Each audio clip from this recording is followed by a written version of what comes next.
This is Heart. So, Aaron, you're in the park right now. Obviously you haven't got visitors, but obviously the animals have to be maintained. So I guess all that still goes on. Yeah, 100%. We're down to skeleton crew. So obviously we've got our zookeepers that are in taking care of the 800 different animals that the park is home to, as well as our head of maintenance. He's on site as well, just taking care of odd jobs that need to be done around the site as well, and just to help keep the place ticking over.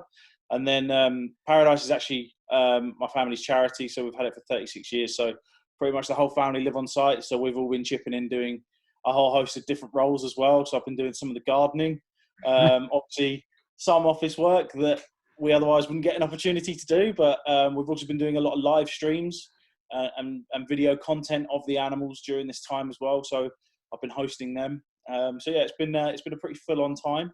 Do you maintain any kind of protocols, towards the animals? Yeah, it has been proven that it does affect animals. The difficult thing is this virus is so new and young that everyone is still learning so much about it. So, for example, when it first came out, we work with some of the world's leading vets that take care of our animals and obviously are in coordinates with conservation organisations all around the world. And they were just saying it's a primate virus, so it affects us as well as all the monkeys, because obviously we are a primate ourselves, depending on what your belief is. But from a scientific perspective, we are a primate. So to begin with, when we first heard about it, we started taking strong precautions with our primates. So we stopped all forms of public contact with any of our primates whatsoever. If our keepers were interacting with the primates and they had to wear face masks, gloves, obviously they would have to change them numerous times throughout the day, just depending on what animal habitat they were going into.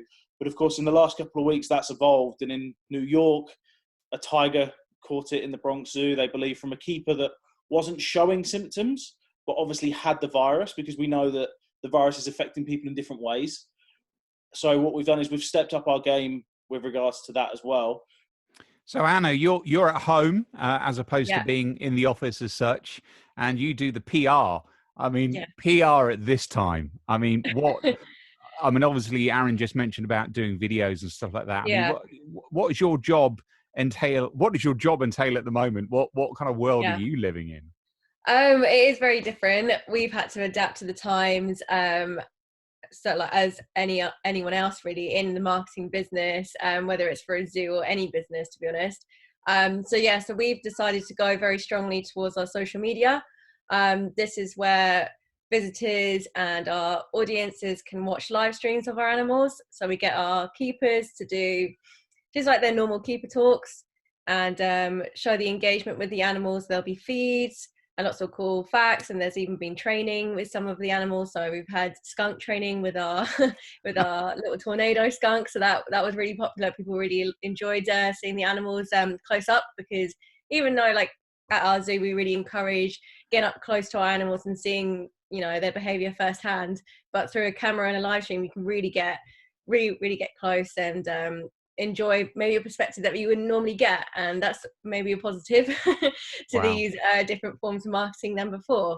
It has been very social media based. Like we're continuing like our ethic of education, and it's all going towards our Just Giving page. So we've set that up so that all of the donations made goes directly to the upkeep of our animals. That's something that we're really trying to advertise to our visitors and supporters, that they can still continue to help us through this time by donating as much or as little as they can. So first of all, social media, where do people find you? So Facebook is just Paradise Wildlife Park. That's where we host our live streams. Instagram again, Paradise Wildlife Park. Twitter, Paradise Wildlife Park. Okay, that's very simple. And then we have our website as well, which is www.pwpark.com.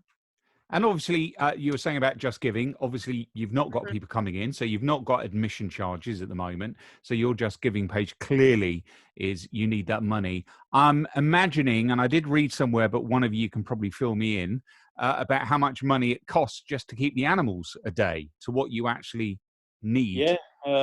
So from an animal perspective, it's costing around £200,000 a month, which equates to over £3,000 a day. and that's just with the basics. That's without things like vet bills. If any of our animals fall ill, pleased to say that isn't the case at the moment. So just to finish off your fundraising page that you've set up, the Just Giving, what's that called? How do people find that? Our Just Giving page, just go to Just Giving, and then it's just type in Animal Support Fund, and then that will come up with the ZSH Paradise Wildlife Park page that you can donate to, or you can do it via our website, which is pwpark.com. Brilliant. Well, look, Anna, Aaron, thank you very much for joining me in these very strange times. Oh, thank you for having me. Thank you. It's been good to talk. This is Heart.